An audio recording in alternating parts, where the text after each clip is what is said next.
i jo no volia que s'aturessin les obres per si a cas passés algun conflicte polític i que les obres del Barça quedessin aturades. Això jo crec que no ha agradat en el grup de constructores espanyoles.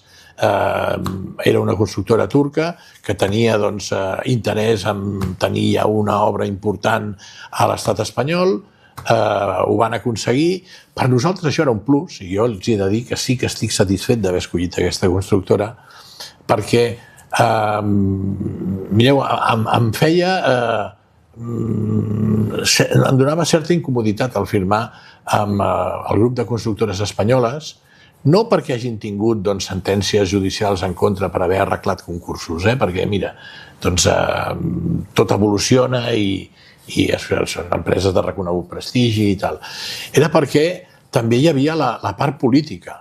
La part política, tenim antecedents del que ha passat aquí en moments no tan llunyans i molt recents, i jo no volia que s'aturessin les obres per si a cas passés algun conflicte polític i que les obres del Barça quedessin aturades.